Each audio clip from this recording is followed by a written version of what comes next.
Inihain na ni Tisa ang tanghalian ng kanyang pamilya na tinulang manok. Pero bago kumain, pinuhos muna niya ang isang tasa ng ulam sa blender. Nilagyan niya na rin ito ng kanin. Dinagdagan pa ng konting tubig. Saka pinaandar ang blender. Sinala pa ito ni Tisa gamit ang strainer. At sinigurong wala nang buo-buo. Ang pagkain na ito hindi para sa isang sanggol, kundi para sa 36 years old niyang mister na si David.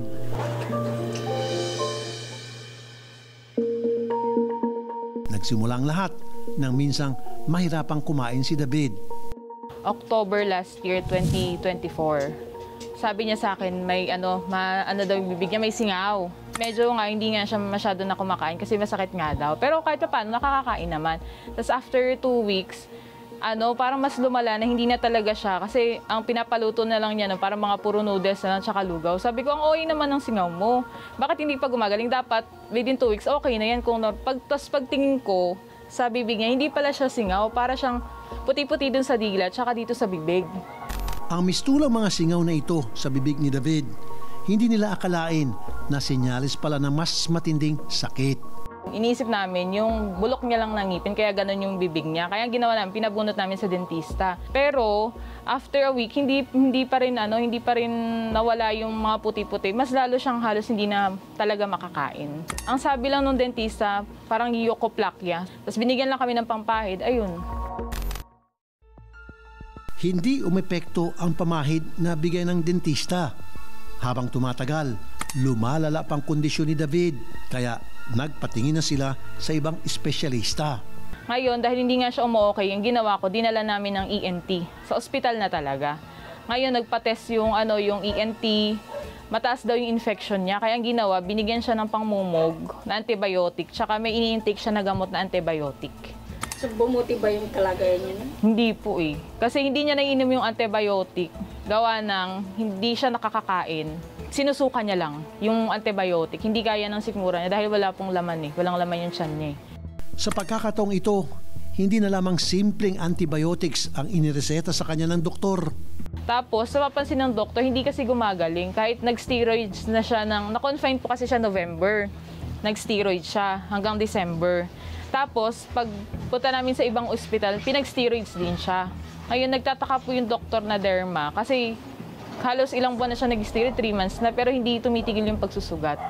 Ayun, parang doon na po nag-start yung doktor na magpagawa ng iba pang test. Kasi baka hindi lang yun infection o hindi lang yun bacteria yung nangyayari nga sa kanya.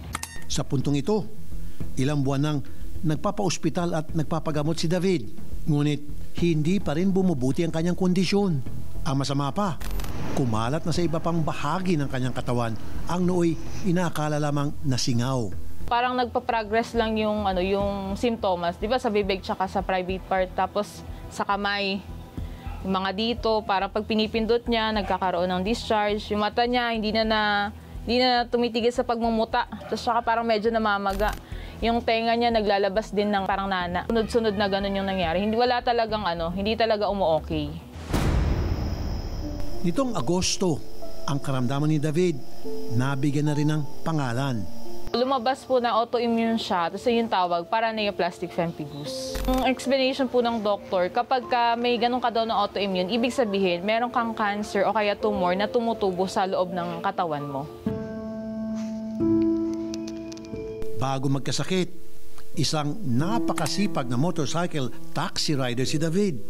Si Tisa, stay at home at nag-aalaga sa 5 taong gulang nilang anak. Buong buhay ko po, simula nung magkakilala kami niyan, mag-asawa kami. Wala po akong gano'n, kundi paglaanan sila eh. Kasi galing po ako ng hirap eh. Ayoko na maranasan ng anak ko yung nangyari sa akin. Ngayong nagbabalik na naman si David sa buhay na ika nga ay puro pahirap, hindi niya maiwasang maisip, paano kung sumuko na lang siya? Sinabi ko sa asawa ko rin na wag na tayong tumuloy. Nung una po, alam kong hindi niya kakayanin. Yun yung dahilan kung bakit nagpa-uwi ako. Sabi ko talaga po, iuwi mo ko sa palanan eh. Ang plano ko nga po doon na lang ang abutan. Ngunit sa ganito mga pagkakataon, nasusubok ang sumpaan ng mag-asawa. For better or for worse, till death do us part. Kaya si Tisa, handang ibigay ang lahat ng kanyang makakaya para mapagaling lamang ang asawa. Yung asawa ko sa yung tatay niya, kumbaga ilaban, sabi niya ilaban. Kasi po nung umuwi ako ng Isabela, sumuko na ako eh. Kung sinabihin ako ng tatay niya na, bata pa yung anak mo, parang ako, oo nga ba't ko gagawin yun? Chocolate cupcakes, banana muffins at cookies. Ilan lamang ito sa nakakatakam na desserts na ginagawa ni Tisa para masuportahan ang 5 taong gulang na anak at ang mister niyang si David na tinamaan ng pambihirang sakit. Nang sadyain namin ng pamilya sa kanilang bahay sa Caloocan, inabutan namin si David na halos nagpipigil na magkamot. Tad-tad siya ng mga sugat mula ulo hanggang paa. Nangangati po yung mga katawan ko. May sa braso, sa likod. Ang nanay ni David na si Elvira, lumuwas pa mula Isabela para tumulong sa pag-aalaga. Para akong kandila na nauupos, na hindi ko siya kayang matignan. Kaya pagkakaharap ko po siya, hindi ko lang siya tinitignan kasi sobrang nakaka-stress yung itsura niya. Naawa po kayo sa anak niyo? Yes po, sobra. Kasi po siya yung anak na maalalahanin sa kanilang magkakapatid. Ilang kakilala ng pamilya ang nagsabi na baka supernatural o kakaibang elementong dahilan ng pagkakasakit ni David. Pero mas naniniwala pa rin daw si Tisa na nasa sensya ang kasagutan. Sabi, baka gawain ng tao, nainggit sa'yo, ganyan-ganyan. Ayan. Pero yun nga, hindi naman kasi kami talaga naniniwala sa ganun. Ako kasi personally, kung nakabase ako doon sa yung data, ayan, yung napatunayan ng test, ng ganyan.